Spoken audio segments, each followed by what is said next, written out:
바이오 스펙테이터에서 9시 55분에 기사가 나왔습니다. 새해 첫날 개장일은 10시이기 때문에 장 시작 5분 전에 기사가 나온 겁니다.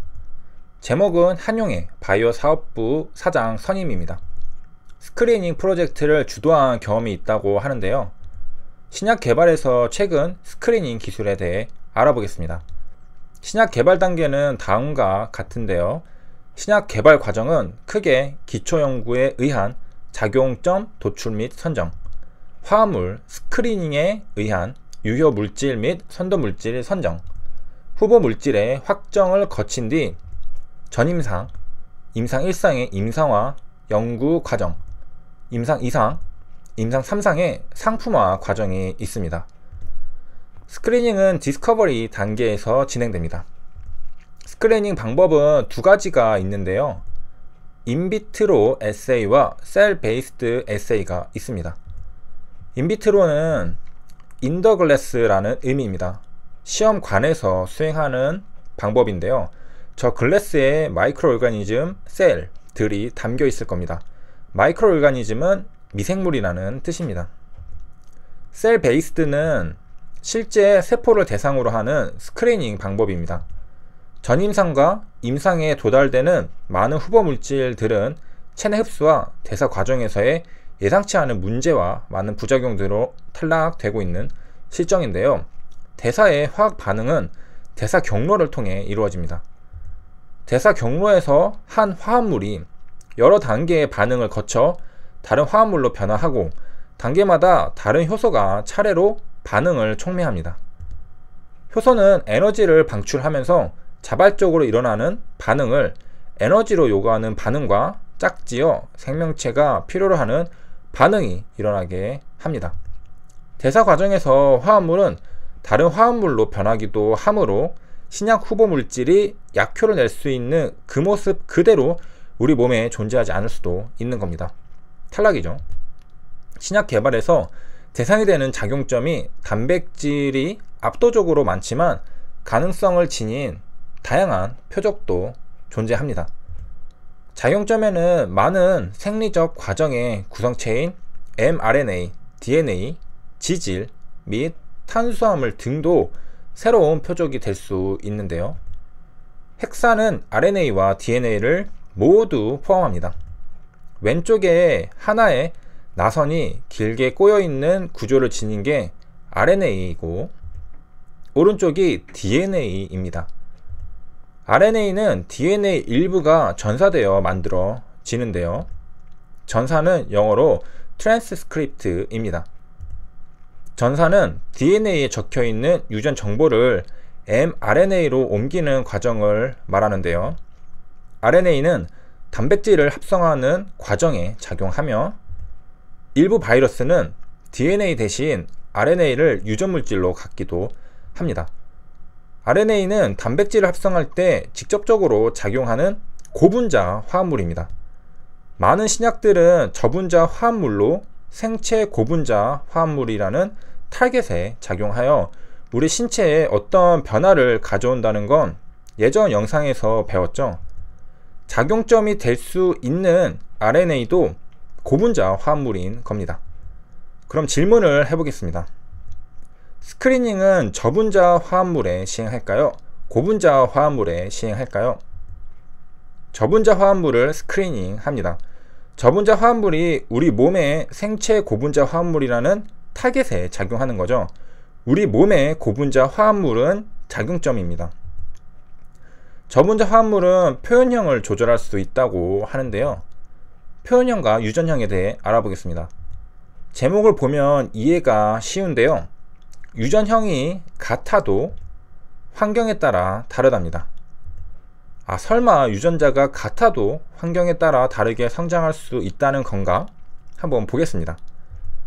각 개체는 부모한테서 물려받은 제각각의 유전 정보를 이용하여 기능적 형질, 즉 표현형을 발현합니다. 여기 물벼룩의 사진이 있습니다. 다르게 생겼죠? 하지만 사진에 보이는 두 마리의 물벼룩은 일란성 쌍둥이처럼 유전자가 동일한 클론입니다. 물벼룩이 서로 다르게 생긴 것은 유전자의 탓이 아니라 성장 환경의 차이 때문입니다. 이를 표현형의 유연성 또는 표현형의 가소성 또는 표현형의 적응성이라고 말합니다. 두 마리의 클론을 두 개의 동일한 수조에 나누어서 키우되 한 수조에만 물고기의 화학 성분을 넣어 주어서 마치 포식자한테 잡아먹힐 위험이 도사리고 있는 것처럼 꾸몄던 것입니다. 그 결과 물고기 성분이 있는 환경에서 자란 물벼룩은 자신을 포식의 위험으로부터 지키기 위해 뾰족한 투구를 쓰고 꼬리에 날을 세우게 된 것입니다. 정리를 하면 유전자형은 세포, 생물, 개체 등에서 발현된 유전적 특성을 뜻하는 유전학 용어입니다. 일반적으로 종의 특성을 나타내는 형질을 뜻합니다. 유전 형질이라고도 합니다. 유전자형에 대비되는 개념으로 표현형이 있습니다. 표현형은 생물체의 발생과 성장 과정에서 자연 환경과 상호작용하여 나타나는 특징을 뜻하며 유전되지 않습니다. 표현형을 조절할 수 있다는 말은 실험실에서 환경을 조작할 수 있기 때문인 것 같습니다. 예를 들면 온도를 바꿔가면서 표현형을 조절해 볼 수 있겠죠. 신약 후보 물질을 살펴보면 선도 물질이라는 표현이 많이 등장하는데요. 선도 물질이란 질병을 일으키는 물질을 제어할 수 있는 구조적 특징을 가진 신약 후보 물질입니다. 구체적으로 스크리닝을 살펴보겠습니다. 작용점이 효소일 경우 스크리닝 방법은 현재 잘 확립되어 있는데요. 효소는 단백질이기 때문에 무기 촉매와는 달리 온도나 pH 등 환경 요인에 의해 그 기능이 크게 영향을 받습니다. 대개 효소는 온도 35도에서 45도 정도에서 그 활성이 가장 높은데요. 온도가 올라가면 화학 반응 속도가 일반적으로 커짐에 따라 효소의 촉매 작용도 커집니다. 그럼 온도가 올라갈수록 좋은 건데 왜 활성이 가장 높은 구간이 35도에서 45도 사이일까요? 그건 온도가 일정 범위를 넘으면 화학 반응 속도는 커져도 단백질의 분자 구조가 변형을 일으키기 때문에 그 촉매 기능이 떨어지게 돼서 그렇습니다. 신약 개발을 위한 스크리닝 기술에는 흡광도 측정법이 많이 쓰이는데요.